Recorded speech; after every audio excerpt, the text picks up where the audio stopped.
தொடர்ச்சியாக தமிழ்நாட்டுக்குள்ள கஞ்சா, அபீனு, ஹெராயின் போன்ற போதைப் பொருட்களை இந்த வடநாட்டு கும்பல் விற்கிறதுங்கிற குற்றச்சாட்டை நாம் வைத்து கொண்டே இருந்தோம். வடநாட்டுக்காரன் இங்கே வந்து பாலியல் வன்கொடுமை செய்கிறான்.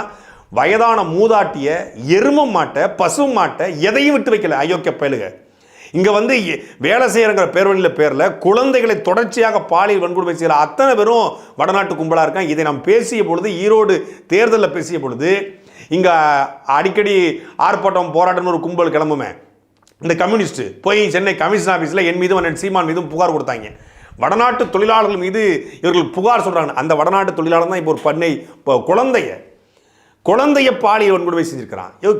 நல்லது. எனக்கு இது பற்றி எனக்கு புரியவே இல்லை. இந்த சமூகம் எதை நோக்கி போய்கிட்டு இருக்கு அப்படிங்கிறது புரியவே இல்லை. 10 வயது குழந்தைகிட்ட என்னடா இருக்கும், என்ன இருக்கும்? ஒரு நல்ல குடும்பத்தில் பிறந்தவன், நார்மலாக இந்த மண்ணையும் மக்கள் நேசிக்கிறவன், குடும்பத்தை நேசிக்கிறவன், தன்னுடைய மனைவி, பிள்ளைகள், ஒரு ஸ்ட்ரக்சர், அந்த அமைப்பு இருக்கு இல்லையா, குடும்பம், இதை நேசிக்கிறவன் 10 வயது குழந்தையோடு பாலியல் உணர்வு அவனுக்கு வருமா? பால் உணர்ச்சி அவனுக்கு வருமா? அப்போ யாருக்கு வரும்? சைக்கோ மட்டும் தான் வரும். அவனுக்கு மட்டும் தானே வரும். 10 வயது குழந்தைய பார்த்த உடனே ஒருத்தருக்கு இச்சை வருதுன்னா இவன் அந்த சமூகத்தில் இருந்தா என்ன, செத்தால் என்ன? இவன் சோசியல் டஸ்ட், சமூக குப்பை. இவனெல்லாம் அள்ளி கூட்டி பொறுக்கி போட்டுறணும். எப்படி எறும்பு வீட்டில் வந்தால் கூட்டி போடுறோமோ, எப்படி ஈ அடித்து போடுறோமோ, எப்படி கொசுபேட்டை வச்சு கொசு அடித்து போடுறோமோ, அப்படி இந்த நாய்கள் எல்லாம் கண்டந்துண்டமாக வெட்டி போடணும். கண்டந்துண்டமாக உண்மையிலே என் கையிலலாம் கிடைச்சாலும் என்ன செய்வோம்னு தெரியாது. கொலவெறி வருதுங்க, கொலவெறி.